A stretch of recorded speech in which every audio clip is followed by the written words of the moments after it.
ಸ್ನೇಹಿತರೆ ನಮಸ್ಕಾರ. ಮಾರ್ಚ್ ಹಾಗೂ ಏಪ್ರಿಲ್ ತಿಂಗಳ ಹಣ ನಿಮ್ಮ ಅಕೌಂಟ್ಗಳಿಗೆ ಇನ್ನೂ ಕೂಡ ಬಂದಿಲ್ಲ ಸ್ನೇಹಿತರ. ಎಲ್ಲ ಪಿಂಚಣಿದಾರರು ಕಾಯ್ತಾನೆ ಇರಿ. ಅದರಲ್ಲಿ ಹಿರಿಯ ನಾಗರಿಕರು ಕೂಡ ಬಂದರು, ವಿಧವಾ ಮಹಿಳೆಯರು ಬಂದರು, ಅಂಗವಿಕಲರು ಕೂಡ ಬಂದರು. ಸೊ ಎಲ್ಲರೂ ಕೂಡ ಇಂದು ಜಮಾ ಆಗತ್ತೆ, ನಾಳೆ ಜಮಾ ಆಗತ್ತೆ ಅಂತ ಪ್ರಶ್ನೆ ಮಾಡ್ತಾನೆ ಇದ್ದೀರಿ. ಆದರೆ ರಾಜ್ಯ ಸರ್ಕಾರದಿಂದ ಬಂದಿರತಕ್ಕಂತಹ ಇನ್ಫಾರ್ಮೇಶನ್ ಆದ್ರೂ ಏನು ಅದನ್ನು ನಾನು ನಿಮಗೆ ತಿಳಿಸ್ಕೊಡುವಂತಹ ಪ್ರಯತ್ನ ಮಾಡ್ತೀನಿ. ಈ ಜಿಲ್ಲೆಯವರಿಗೆ ಮೊದಲು ಜಮಾ ಪ್ರಾರಂಭ ಅಂತಾನೂ ಕೂಡ ಸ್ಪಷ್ಟನೆ ಸಿಗ್ತಾ ಇದೆ. ಹಾಗಾದರೆ ಇಂತಹವರಿಗೆ ದುಡ್ಡು ಬರುತ್ತೆ, ಇಂಥವರಿಗೆ ದುಡ್ಡು ಬರ್ತಾ ಇಲ್ಲ. ಮತ್ತು ನಿಮ್ಮ ಅಕೌಂಟ್ಗಳಿಗೆ ಇದುವರೆಗೂ ಕಳೆದ 2-3 ತಿಂಗಳಿನಿಂದ ದುಡ್ಡು ಬರ್ತಾ ಇಲ್ಲ ಅಂದರೆ ಮುಂದೆನೂ ಕೂಡ ಬರೋದಿಲ್ಲ ಸ್ನೇಹಿತರೆ. ಇದು ಖಂಡಿತವಾಗ್ಲೂ ರಾಜ್ಯ ಸರ್ಕಾರದಿಂದ ಬಂದಿರತಕ್ಕಂತಹ ಇನ್ಫಾರ್ಮೇಷನ್ ಇದು. ಸೊ ಯಾಕೆ ಎಂಥವ್ರಿಗೆ ದುಡ್ಡು ಬರುತ್ತೆ, ಎಂಥವ್ರಿಗೆ ಬರೋದಿಲ್ಲ, ಇದನ್ನು ಕೂಡ ತಿಳಿಸಿ ಹೇಳ್ತೀನಿ. ಸೊ ಬಹಳ ಇಂಪಾರ್ಟೆಂಟ್ ಮಾಹಿತಿ. ರಾಜ್ಯದ ಎಲ್ಲ ಪಿಂಚಣಿದಾರರು ಕೂಡ ಈ ವಿಡಿಯೋನ ಮಿಸ್ ಮಾಡದೆ ಕೊನೆವರೆಗೂ ವಾಚ್ ಮಾಡಿ ಅರ್ಥ ಮಾಡ್ಕೊಳ್ಳಿ ಸ್ನೇಹಿತರೆ. ಈಗಾಗಲೇ ನಿಮಗೆ ಪಿಂಚಣಿ ಯೋಜನೆಯಲ್ಲಿ ಈ ಗ್ಯಾರಂಟಿ ಯೋಜನೆಗಳು ಬರೋಕ್ಕಿಂತ ಮುಂಚಿತವಾಗಿ ಯಾವ ರೀತಿಯಾಗಿ ದುಡ್ಡು ಬರ್ತಾ ಇತ್ತು ಅದನ್ನು ಒಂದು ಸ್ವಲ್ಪ ನಿಮಗೆ ಕ್ಲಿಯರಿಟಿ ಕೊಟ್ಬಿಡ್ತೀನಿ. ಯಾಕಂದರೆ ನೀವೆಲ್ಲರೂ ಕೂಡ ತಿಳ್ಕೊಳ್ಳೇಬೇಕಿದನ್ನು. ಯಾಕಂದರೆ ಗ್ಯಾರಂಟಿ ಯೋಜನೆಗಳು ಬಂದಾಗಿನಿಂದ ನಿಮಗೆ ದುಡ್ಡು ಯಾವ ರೀತಿಯಾಗಿ ಬರ್ತಾ ಇದೆ ಅಂದರೆ, 1 ತಿಂಗಳ ದುಡ್ಡು ಬಂದರೆ 2 ತಿಂಗಳದ ಪೆಂಡಿಂಗ್ ಉಳಿಸಿರುತ್ತಾರೆ. 1 ತಿಂಗಳದ ಮತ್ತೆ ಜಮಾ ಆಗುತ್ತೆ, ಮತ್ತೆ 2-3 ತಿಂಗಳದ ಪೆಂಡಿಂಗ್ ಉಳಿಸ್ತಾರೆ. ಈ ರೀತಿ ನಿಮಗೆ ಆಗ್ತಾ ಇದೆ. ಹಾಗಾದರೆ ಈ ದುಡ್ಡು ಯಾವಾಗ ಬರುತ್ತೆ, ಸರಿಯಾಗಿ ಯಾಕೆ ಬರ್ತಾ ಇಲ್ಲ ಅಂದರೆ ಗ್ಯಾರಂಟಿ ಯೋಜನೆಗಳು. ಈ ಗ್ಯಾರಂಟಿ ಯೋಜನೆಗಳನ್ನು ನಡೆಸ್ತಾ ಸರ್ಕಾರ ಪಿಂಚಣಿ ಯೋಜನೆಯನ್ನೇ ಮರೆತು ಬಿಟ್ಟಿದೆ ಒಂದು ಕಡೆ. ಯಾಕಂದರೆ ಗ್ಯಾರಂಟಿ ಯೋಜನೆಗಳು ಬರೋಕ್ಕಿಂತ ಮುಂಚಿತವಾಗಿ ಪಿಂಚಣಿ ಯೋಜನೆ ಈಗ ಮಾರ್ಚ್ ಪ್ರಾರಂಭವಾಯಿತು ಅಂದರೆ ಮಾರ್ಚ್ 5ನೇ ತಾರೀಕು ಒಳಗಾಗಿ ಕ್ಲಿಯರ್ ಆಗುತ್ತೆ. ಮಾರ್ಚ್ ತಿಂಗಳದು. ಏಪ್ರಿಲ್ ಪ್ರಾರಂಭವಾಯಿತು ಅಂದರೆ ಏಪ್ರಿಲ್ 1ರಿಂದ 5ನೇ ತಾರೀಕು ಒಳಗಾಗಿ ಕೇವಲ 5 ದಿನದ ಒಳಗಾಗಿ ಎಲ್ಲ ಪಿಂಚಣಿದಾರರ ಅಕೌಂಟ್ಗಳಿಗೆ DBT ಮುಖಾಂತರ ಜಮಾ ಆಗಿ ಕ್ಲಿಯರ್ ಆಗ್ತಾ ಇತ್ತು.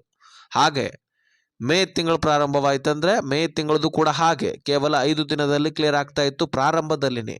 ಆದರೆ ಈಗ ಗ್ಯಾರಂಟಿ ಯೋಜನೆಗಳಿಗೂ ಕೂಡ ಗಮನ ಹರಿಸಬೇಕು, ಅಲ್ಲಿ ಕೂಡ ದುಡ್ಡನ್ನು ಕೊಡಬೇಕು. ಈ ಕಡೆ ಪಿಂಚಣಿ ಯೋಜನೆ ಇದು ಶಾಶ್ವತ ಯೋಜನೆ, ಗ್ಯಾರಂಟಿಗಳನ್ನು ಕೊಡಲಿಲ್ಲ ಅಂದ್ರೆ ನಡೆಯುತ್ತೆ. ಪಿಂಚಣಿ ಯೋಜನೆ ಯಾವ ರೀತಿ ಅಂದರೆ ರಾಜ್ಯ ಸರ್ಕಾರದಲ್ಲಿ ಯಾವುದೇ ಪಕ್ಷ ಆಡಳಿತಕ್ಕೆ ಬರಲಿ, BJP, ಕಾಂಗ್ರೆಸ್ ಹಾಗೆ JDS ಇನ್ನಿತರ ಪಕ್ಷಗಳು ಆಡಳಿತಕ್ಕೆ ಬಂದರೂ ಸಹಿತ ಈ ಪಿಂಚಣಿ ಯೋಜನೆಯನ್ನು ಕೊಡಲೇಬೇಕಾದಂತಹ ಅನಿವಾರ್ಯತೆ ಇದೆ. ಆದರೆ ಪಿಂಚಣಿ ಯೋಜನೆಯಲ್ಲಿ ಸಾಕಷ್ಟು ಕಂತುಗಳನ್ನು ಪೆಂಡಿಂಗ್ ಉಳಿಸಲಾಗಿತ್ತು. ಅದರಲ್ಲಿ ವೆರಿಫಿಕೇಷನ್ ಗ್ಯಾರಂಟಿ ಯೋಜನೆಗಳು ಬಂದ ಮೇಲೆ ಮಾಡಲಾಗಿತ್ತು. ಯಾಕಂದರೆ ಸರ್ಕಾರದ ಬಳಿ ದುಡ್ಡಿನ ಶಾರ್ಟೇಜ್. ಈಗಾಗಲೇ ಸಾಕಷ್ಟು ಸಾಲ ಸೂಲಗಳನ್ನು ಮಾಡಿಕೊಂಡಿದೆ ಗ್ಯಾರಂಟಿ ಯೋಜನೆಗಳಿಗಾಗಿ ರಾಜ್ಯ ಸರ್ಕಾರ.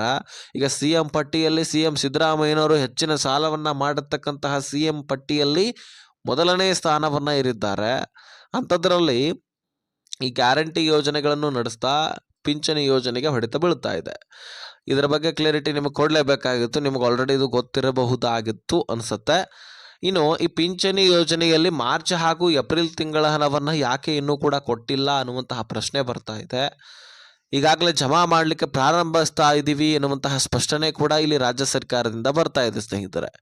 DBT ಟ್ರೆಸರಿ ಮುಖಾಂತರ ಆಲ್ರೆಡಿ ಕೇಂದ್ರ ಈಗಾಗಲೇ ಗೃಹಲಕ್ಷ್ಮಿ ಯೋಜನೆಯಲ್ಲಿ ಕೂಡ ದುಡ್ಡು ಜಮಾ ಇತ್ತು. ಹಾಗೆ ಈಗ ರಾಜ್ಯ ಸರ್ಕಾರದಿಂದ ಪಿಂಚಣಿ ಯೋಜನೆ ಕೂಡ ಬರ್ತಾ ಇದೆ. ಪಿಂಚಣಿ ಯೋಜನೆ ಬಹಳಷ್ಟು ಡಿಲೇ ಆದರೂ ಸಹಿತ 2 ತಿಂಗಳು ಮಾತ್ರ ಡಿಲೇ ಆಗುತ್ತೆ. ಆದರೆ ಯಾವ ಕಂತುಗಳನ್ನು ಕೂಡ ಇಲ್ಲಿ ಮಿಸ್ ಮಾಡೋದಿಲ್ಲ, ಯಾವ ತಿಂಗಳ ಹಣವನ್ನು ಕೂಡ ಮಿಸ್ ಮಾಡೋದಿಲ್ಲ. ಪ್ರತಿಯೊಂದು ತಿಂಗಳ ಹಣವನ್ನು ಕೂಡ ಜಮಾ ಮಾಡಿ ಕ್ಲಿಯರ್ ಮಾಡಲಾಗತ್ತೆ ಇಲ್ಲಿ ಸ್ನೇಹಿತರೆ.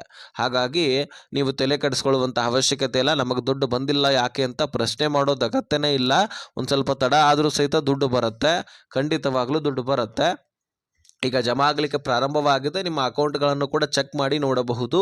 ಅದಕ್ಕಿಂತ ಇಂಪಾರ್ಟೆಂಟ್ ಏನಪ್ಪ ಅಂದರೆ ಇಲ್ಲಿ ಲಕ್ಷಾಂತರ ಫಲಾನುಭವಿಗಳನ್ನು ತೆಗೆದುಹಾಕಿದ್ದಾರೆ. ಒಂದು ಎಚ್ಚರಿಕೆ ಕೂಡ ಕೊಟ್ಟಿದ್ದಾರೆ. ಏನಪ್ಪ ಅಂದರೆ ಬಹಳಷ್ಟು ಪಿಂಚಣಿದಾರರು, ಅದರಲ್ಲಿ ಹಿರಿಯ ನಾಗರಿಕರು ಮುಖ್ಯವಾಗಿ, ನಾನಿಲ್ಲಿ ವಿಧವಾ ಮಹಿಳೆಯರು ಅಥವಾ ಅಂಗವಿಕಲರು ಇಲ್ಲ ಅಂತ ಹೇಳ್ತಾ ಇಲ್ಲ, ಅವರು ಕೂಡ ಬಂದರು. ಆದರೆ ಹೆಚ್ಚಾಗಿ ಹಿರಿಯ ನಾಗರಿಕರಲ್ಲಿ ತೀರಿ ಹೋಗಿದ್ರು ಸಹಿತ ಅವರ ಹೆಸರಿನಲ್ಲಿ ಕುಟುಂಬಸ್ಥರು ಪಿಂಚಣಿ ದುಡ್ಡನ್ನು ಪಡ್ಕೊಳ್ತಾ ಇದ್ದಾರೆ. ಇದು ಗೃಹಲಕ್ಷ್ಮಿಯಲ್ಲಿ ಕೂಡ ನಡೀತಾ ಇದೆ ಅಂತೆ.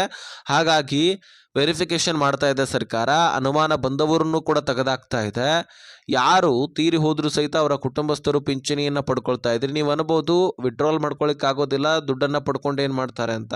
ಫೋನ್ಪೇ ಇದೆ ಅಲ್ವಾ, ಫೋನ್ಪೇ ಮುಖಾಂತರ ಯೂಸ್ ಮಾಡ್ತಾರೆ. ಈಗಾಗಲೇ ಇದ್ದವರನ್ನ ಮೊಬೈಲ್ ಅವರ ಪಿನ್ ಗೊತ್ತಿದ್ರೆ ಸಾಕು, ಅದನ್ನು ಯೂಸ್ ಮಾಡ್ಕೊಳ್ಳೋದು ಅಥವಾ ATM ಮುಖಾಂತರ ದುಡ್ಡನ್ನು ವಿಡ್ರಾಲ್ ಮಾಡ್ಕೊಳ್ಳೋದು ಇದೆಲ್ಲವೂ ಕೂಡ ನಡೀತಾ ಇದೆ ಅಂತೆ. ಈಗಾಗಲೇ ಮರಣ ಪ್ರಮಾಣ ಪತ್ರವನ್ನು ತೆಗಿಸಲಿಲ್ಲ ಅಂದರೆ ನಾವು ಖಂಡಿತವಾಗ್ಲೂ ಈಗಾಗಲೇ ನೀವು ಪಡ್ಕೊಂಡಿರ್ತಕ್ಕಂತಹ ದುಡ್ಡನ್ನು ರಿಟರ್ನ್ ಪಡ್ಕೊಳ್ತೀವಿ, ನಿಮ್ಮ ಬ್ಯಾಂಕ್ ಅಕೌಂಟ್ನಿಂದ ನಾವು ಕಟ್ ಮಾಡ್ಕೊಳ್ತೀವಿ, ಸರ್ಕಾರದಿಂದ ಎಚ್ಚರಿಕೆ ಕೊಡ್ತಾ ಇದ್ದೀವಿ ಅಂತ ಸ್ಪಷ್ಟನೆಯನ್ನು ರಾಜ್ಯ ಸರ್ಕಾರ ಕೊಡ್ತಾ ಇದೆ. ಇಲ್ಲಿ ಅನುಮಾನ ಬಂದಂಥವರನ್ನು ಕೂಡ ತೆಗೆದಾಕಿದ್ದಾರೆ. ನೀವು ಕೂಡ ಅನುಮಾನ ಬಂದು ನಿಮ್ಮನ್ನು ಕೂಡ ತೆಗೆದಾಕಿದ್ರೆ ಖಂಡಿತವಾಗ್ಲೂ ನಿಮಗೆ ಮತ್ತೆ ದುಡ್ಡು ಜಮಾ ಆಗಬೇಕಂದ್ರೆ ನಿಮ್ಮ ಲೈಫ್ ಸರ್ಟಿಫಿಕೇಟು, ನಿಮ್ಮ ಜೀವಿತ ಪ್ರಮಾಣ ಪತ್ರ ಅಂತ ಕರಿತೀವಿ, ಆ ಪತ್ರವನ್ನ ನೀವು ಯಾವ ಬ್ಯಾಂಕ್ ಅಕೌಂಟನ್ನು ಈ ಪಿಂಚಣಿ ಯೋಜನೆಗೆ ಲಿಂಕ್ ಮಾಡಿಸಿರ್ತೀರಿ ನೋಡಿ, ಆ ಒಂದು ಬ್ಯಾಂಕ್ಗೆ ಹೋಗಿ ಸಬ್ಮಿಟ್ ಮಾಡಬೇಕು. ಅವರು ಅದನ್ನು ಮೇಲಧಿಕಾರಿಗಳಿಗೆ ಕಳುಹಿಸ್ತಾರೆ. ಅಲ್ಲಿರ್ತಕ್ಕಂತಹ ಅಧಿಕಾರಿಗಳು ಅದರ ಬಗ್ಗೆ ಕ್ಲಾರಿಟಿ ಪಡ್ಕೊಂಡು ಮತ್ತೆ ನಿಮಗೆ ದುಡ್ಡು ಜಮಾ ಮಾಡಲಿಕ್ಕೆ ಸ್ಟಾರ್ಟ್ ಮಾಡ್ತಾರೆ.